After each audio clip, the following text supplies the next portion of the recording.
Yo, what's up, Rob G's in the house. Yo, nandito pa rin tayo sa SoCal 5 sa 12 Avenue, Caloocan City. Alright, may kasama tayo from Sukat, Paranaque. Alright, pasok kapatid! Yeah. Anong pangalan mo kapatid? Ako nga pala si Fredo, isa sa Wabu. Wabu! Fredo! Ay, dati merong may kanta Fredong Kruga. Ayan, ng Oblax ata. Oblax ata ang kumanta niya.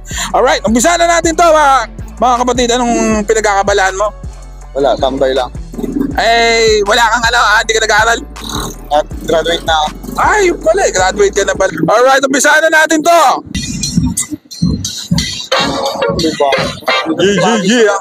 Wabu.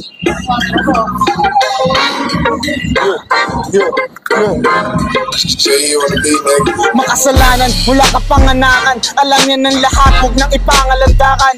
Tawagin mang huwad, katotohanan ay hubad. May matang saksi at bilang kayang maglahad. Mensahe na kapag lakad ay tila minanipula.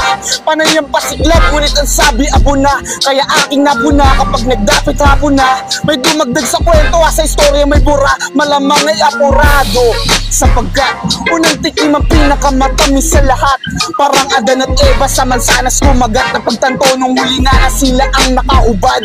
Magkamalit matuto, yun ang pinupunto. Ang aral pinupulot upang ipang-insulto. Pero di makakataka sa sarili mong multo. Sino ang sisisihin sa isipang diwasto? Yeah. Rob G's in the house with Fredo from Wabu. Peace.